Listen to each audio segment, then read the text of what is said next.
Semangat pagi, kita bisa luar biasa. Perkenalkan, nama saya Ahmad Junaidi, NRP 80110063. Saya mekanik IT Bungalon Sangkulirang. Pada kesempatan ini, saya akan menjelaskan proses RNI gearbox pada unit Scania P360. Sebelum melakukan proses RNI gearbox, dokumen apa aja yang kita siapkan, semuanya ada di tas ini. Yang pertama yaitu JSA, kedua QE, MAR, BAPP, terus ada service tag. Lalu kita juga butuh laptop multi sebagai panduan, PP3 sebagai panduan. Nah, terus lalu tool apa aja yang kita siapkan? Yang pertama dalam proses RNI gearbox itu yaitu kita butuhkan jack gearbox. Setelah itu dismounting tool atau clear untuk kita mendiskonekkan mounting kit pada release bearing. Lalu kita butuh soket heavy duty untuk melepas mounting pada gearbox. Sekiranya semuanya sudah siap, bisa kita mulai proses RNI gearbox. Sebelum memulai pekerjaan, baiknya unit yang akan kita lakukan penggantian transmisi ini kita parkir di tempat yang rata. Nah, setelah kita parkir, lalu kita pasang welcuk ya. Welcuk untuk menghindari terjadinya pergerakan pada unit. Setelah kita memasang welcuk, langkah selanjutnya yaitu kita melakukan isolasi energi. Yang pertama kita lakukan yaitu memasang loto ya, dengan memposisikan pada kristal.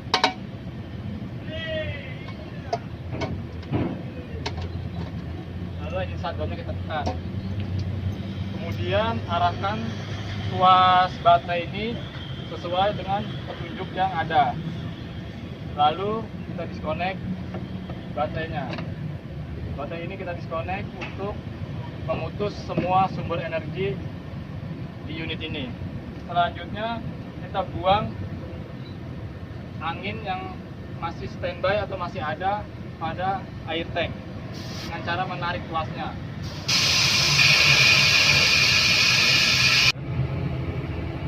Setelah seluruh sumber energi kita isolasi, baru kita bisa memulai proses remove transmisi. Langkah pertama yaitu kita lepas rear drive shaft-nya ya. Di sini ada 4 mounting. Kita buka rear drive shaft-nya. Lalu di sini juga ada link kit yang dari handle transmisi dari kabin. Nah, kita lepas, kita disconnect agar tidak terhubung dengan transmisi. Lalu seluruh hose angin yang terhubung dengan transmisi juga kita disconnect, termasuk juga di sini ada servo, hose servo kita disconnect. Lalu seluruh electrical system yang terhubung dengan sensor-sensor maupun solenoid yang ada di transmisi. Bisa dilihat di sini pada bagian belakang transmisi atau gearbox ada beberapa konektor yang meski dilepas pada saat proses RNI gearbox, yaitu salah satunya yang mengarah ke arah solenoid valve. Ada konektor, terus ada beberapa hose angin yang harus dilepas. Terus juga di sini ada konektor distribution yang mengarah ke solenoid valve. Kemudian juga ada yang ke arah ke lateral dan reverse gearbox. Nah, di sini dilihat ada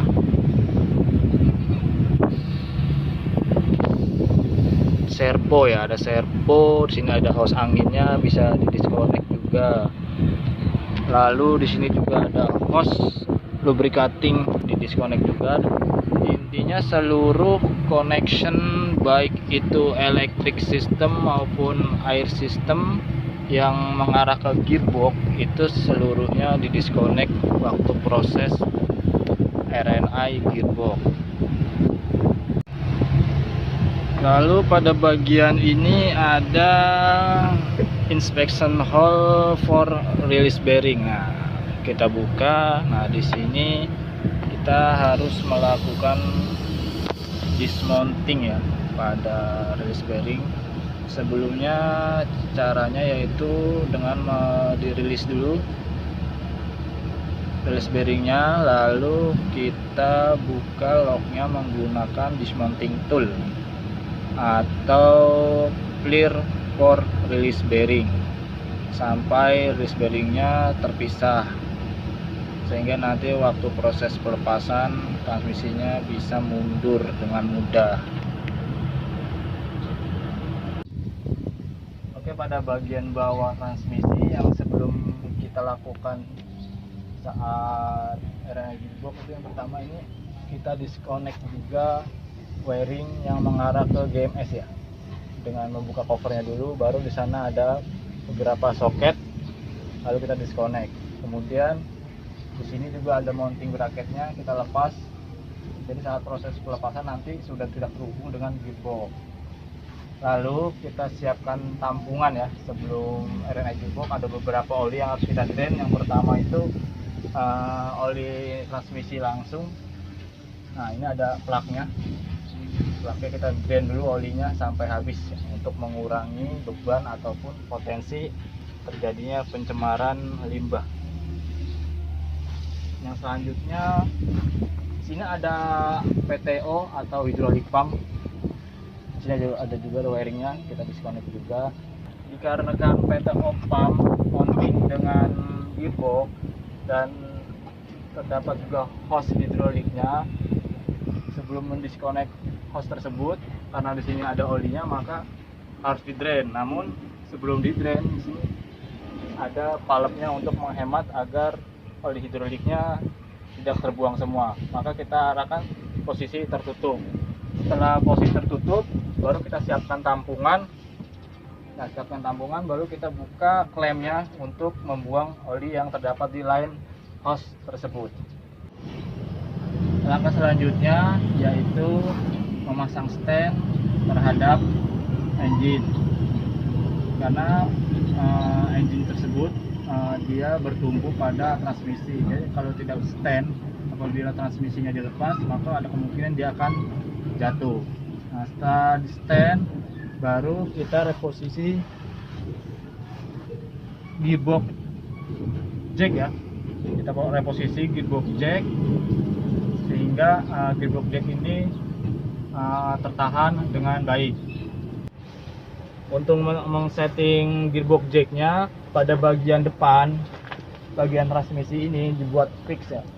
Sini jadi dibuat fix untuk dipepetkan ke bodinya transmisi. Lalu untuk di bagian belakang kita menyetingnya dengan melepas beberapa mounting.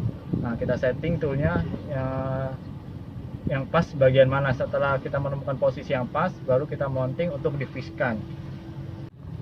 Setelah kita men-setting gearbox jack, langkah selanjutnya itu kita melepas atau dismounting transmisi yang ada di atas ya. Ini ada 3 mounting transmisi yang mengarah ke vibration insulator atau ke namanya itu ke gearbox beam ya. Di sebelah kanan kiri itu masing-masing 3.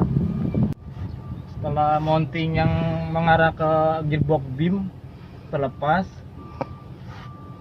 selanjutnya kita melepas mounting yang ke arah engine ya, yang transmisi terhadap engine. Nah, di sini ada beberapa nut, kita lepas sekelilingnya, kita lepas semua. Setelah dipastikan semua mounting transmisi yang ada di gearbox beam dan yang mengarah ke engine itu sudah terlepas semua, lalu kita pastikan lagi kelurusan antara engine dan transmisi. Kemudian kita juga memastikan jack atau stand yang terhadap engine itu tidak goyang. Nah, untuk meluruskan engine terhadap transmisi itu, kita harus men-setting di bagian gearbox jack. Nah, kita atur agar lurus. Setelah lurus, baru kita bisa tarik transmisi mundur. Setelah gearboxnya turun, langkah selanjutnya kita melakukan inspeksi. Nah, untuk di bagian engine yang harus kita inspeksi itu yang pertama itu stud mountingnya. Nah, yang kita inspeksi pada stud mounting itu kondisi studnya apa, ada yang patah, ada yang bengkok, atau treadnya ada yang rusak atau tidak. Lalu ada pressure plate. Nah, kita lihat kondisinya pressure plate secara visual bagus atau tidak. Selanjutnya yaitu platnya kita ukur masih standar atau tidak. Kalau masih standar, kalau kita pakai ulang, jika tidak kita ganti. Selanjutnya itu masalah kebersihan ya, kebersihan di sekitar engine tersebut atau sekitar di pressure plate. Nah, kalau kotor kita semprot pakai angin sampai kotoran-kotoran atau debu-debunya itu bersih. Setelah inspeksi bagian engine, lalu kita inspeksi bagian chassis ya, atau gearbox beam. Nah, pada gearbox beam ini kita cek kondisi dari tread mounting yang di gearbox beamnya itu kondisinya baik atau tidak. Lalu di situ juga ada vibrasi insulatornya. Pada insulatornya itu kita cek apa terjadi retak atau patah atau tidak. Jika terjadi kerusakan pada vibrasi insulator, kita lakukan penggantian. Yang kita inspeksi yaitu pada bagian di propeller shaft. Nah, pada bagian propeller shaft ini kita cek bagian kopling. Nah, bagian koplingnya ini kita cek ada groove-nya. Nah, itu kita cek dalam kondisi bagus atau kondisi rusak. Lalu juga kita pastikan di sini ada dowel pin. Nah, dowel pin ini harus terpasang.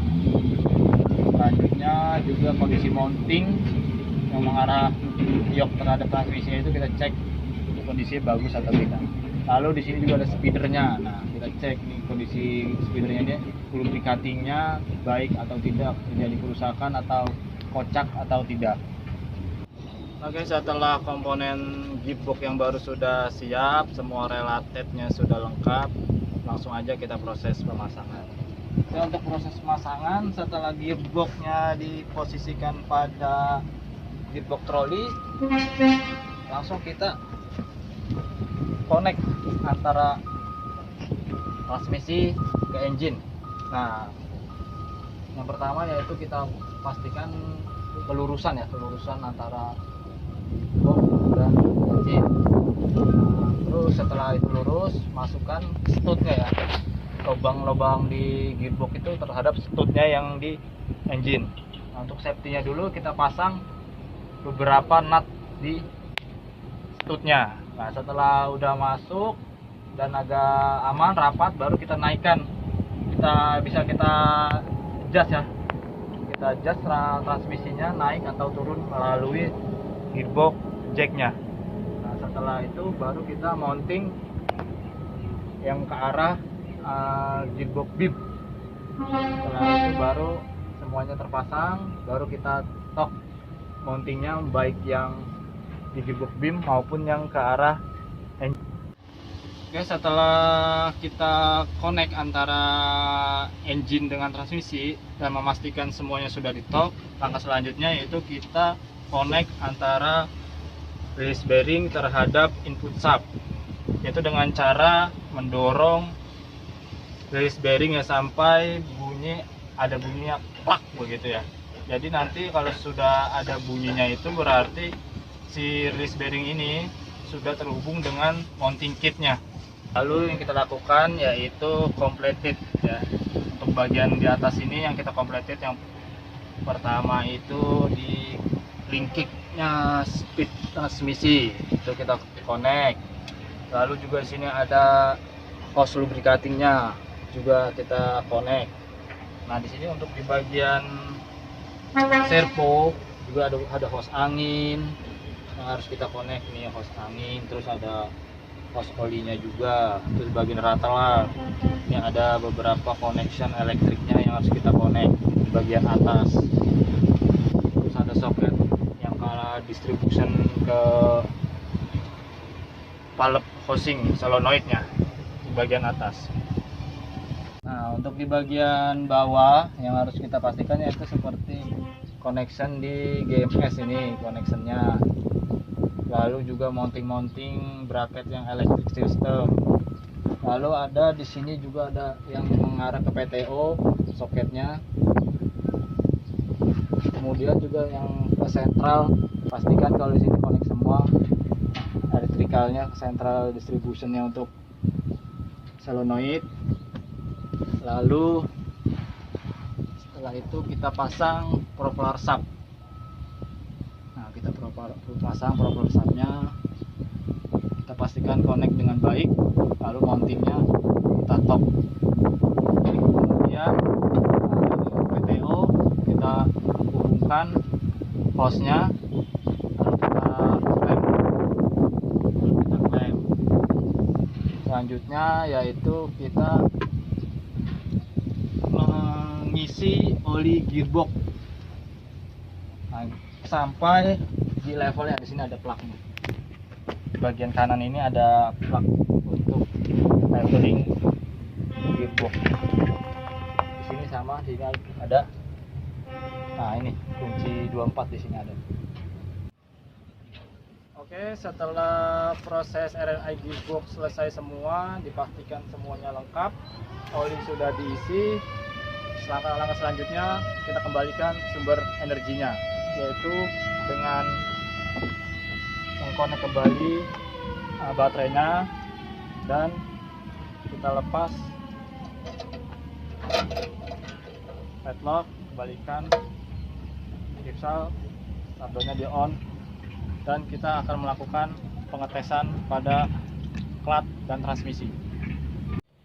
Setelah proses bleeding servo atau klat dilakukan, langkah selanjutnya kita melakukan ground test pada transmisi ya. Yang pertama yaitu kita running. Lalu setelah kita running, kita rasakan pergerakan pedal klat ini ringan atau berat. Sekiranya sudah normal, lalu kita melakukan proses pengetesan pemasukan speed ya, melalui handle, apakah terdapat berat atau mudah. Jika mudah berarti proses bleeding sudah bagus. Setelah itu kita melakukan ground test pada transmisi. Nah, kita melakukan ground test, prosesnya itu dengan cara ground test berjalan atau mutar-mutar di area sekitar. Kita rasakan apakah terjadinya abnormal noise pada saat proses pemasukan speed. Jika tidak, unit bisa langsung diredikan. Demikian proses RNI gearbox yang bisa saya jelaskan. Jika ada salah kata-kata, saya mohon maaf. Akhirul kalam, assalamualaikum warahmatullahi wabarakatuh. Semangat pagi, kita bisa luar biasa.